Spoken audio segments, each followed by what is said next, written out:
আজি আমি শিক্ষা বিভাগৰ ফালৰ পৰা আমাৰ BTCৰ আপাৰ প্ৰাইমাৰী আৰু লোৱাৰ প্ৰাইমাৰী স্কুলত আমাৰ যিখিনি ভেকেঞ্চি আছিলে 2023 জুন মাহৰ আগলৈকে সেই ভেকেঞ্চিখিনি আমি ফিল আপ কৰাৰ কাৰণে আজি আমি ইয়াতে এখন সভা অনুষ্ঠিত কৰিলোঁ আৰু কি ধৰণে আমি এই সিলেকশ্যনটো কৰিলোঁ সেই বিষয়ে আমি অলপ অৱগত কৰাব বিচাৰিছোঁ। আমি প্ৰথমতে আমি কেণ্ডিডেটসকলৰ পৰা তেখেতসকলৰ পৰা আমি এপ্লিকেশ্যন বিচাৰিলোঁ। তেওঁলোকে এপ্লিকেশ্যনৰ লগত তেওঁলোকৰ যিখিনি এডুকেশ্যনেল কোৱালিফিকেশ্যনছ আছে গোটেইখিনি তেওঁলোকে ছাবমিট কৰিলে। সেইখিনি পোৱাৰ পিছত আমি এখন লিষ্ট বনালোঁ। ড্ৰাফ্ট লিষ্ট এখন বনাই সেইখন আমি পাব্লিছ কৰিলোঁ। সেইখন পাব্লিছ কৰাৰ পিছত আমি কেণ্ডিডেটসকলক আমি ফিজিকেলি আমি তেওঁলোকক মাতিলোঁ তেওঁলোকৰ অৰিজিনেল ডকুমেণ্টছখিনি ভেৰিফাই কৰাৰ কাৰণে।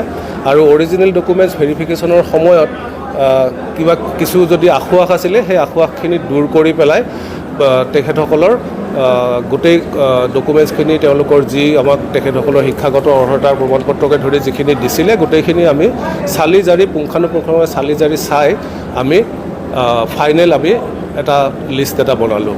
আৰু সেই লিষ্টটো সম্পূৰ্ণ মেৰিট বেচিছত কৰা হৈছে। তাতে আমি এডভাৰটাইজমেণ্টতে উল্লেখ কৰি দিছিলোঁ যে কোন কোন শিতানৰ পৰা কিমান মাৰ্কছ আহিব। চ' আপাৰ প্ৰাইমাৰীৰ ক্ষেত্ৰত হায়াৰ ছেকেণ্ডেৰীৰ পৰা 5% মাৰ্ক আহিব।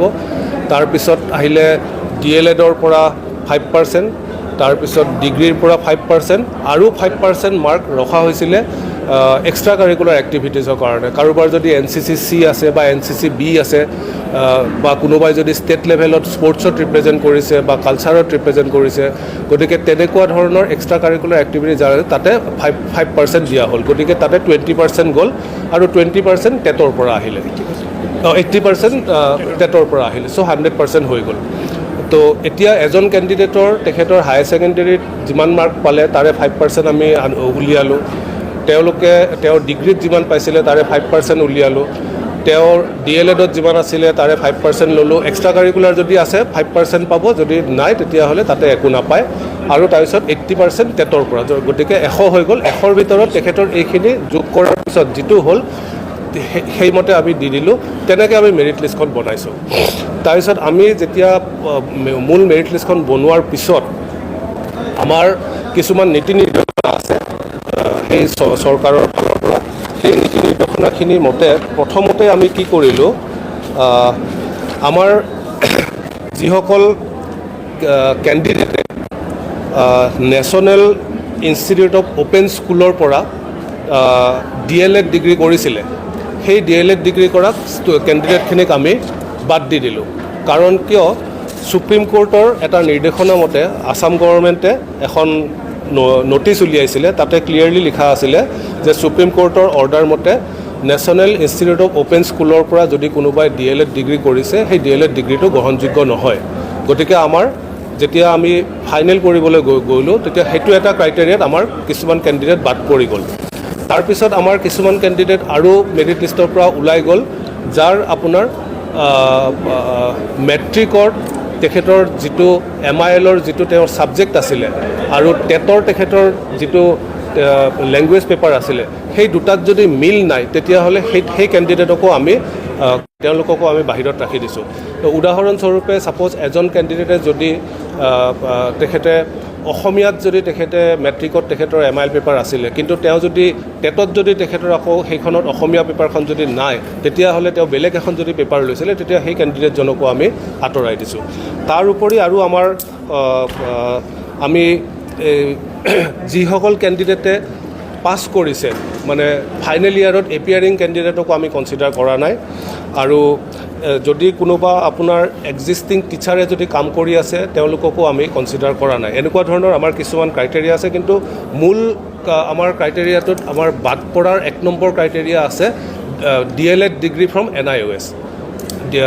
আৰু ছেকেণ্ডলি আপোনাৰ L1 and L2 যদি ডিফাৰেঞ্চ আহে, তো এই দুটাতে আমাৰ মেজৰিটি কেণ্ডিডেট গতিকে অৰিজিনেলি আমি প্ৰথম যিখন লিষ্ট বনাইছিলোঁ যিখন লিষ্টত আমাৰ তাত যদি প্ৰায় 14,000 কেণ্ডিডেটে এপ্লাই কৰিছিলে গতিকে প্ৰথম লিষ্টখনত কমপ্লিটলি 14,000 কেণ্ডিডেটৰেই নাম আছিলে কাৰণ তাতে তেওঁলোকে যিটো ইনফৰমেশ্যন আমাক দিছে সেই ইনফৰমেশ্যনখিনিয়ে আমি তাতে দি পেলাই আমি তেখেতসকলক মাতিছোঁ তাৰপিছত ফাইনেল কৰা সময়ত আমাৰ যিখিনি নীতি নিৰ্দেশনা আছিলে যিখিনি আপোনাৰ গভৰ্ণমেণ্টৰ OM আছে ৰুলছ ৰেগুলেশ্যন যিখিনি আছে সেইখিনি আমি পৰ্যায়ক্ৰমে তাতে প্ৰযোজ্য কৰি তাৰপিছত আমাৰ BTCৰ ফাইনেল আমি এখন মেৰিট লিষ্ট উলিয়াইছোঁ আৰু মেৰিট লিষ্টখনৰ আজি আমি সম্পূৰ্ণ মেৰিট লিষ্টখনৰ আমি ৱেবছাইটত অলপমান পিছতে পাব্লিছ কৰি দিম তাতে মাৰ্কছখিনিও গম পাব কোনে কিমান পাইছে তো আজি আমি তেখেতসকলক যিটো ছিষ্টেমত মাতিছোঁ এতিয়া আমি তেখেতসকলক এপইণ্টমেণ্ট লেটাৰটো কি ছিষ্টেমত দিবলৈ গৈ আছোঁ তো আমি এটা ছফ্টৱেৰ ডেভেলপ কৰিছোঁ ছফ্টৱেৰ ডেভেলপ কৰি আমি মিডিয়াম ৱাইজ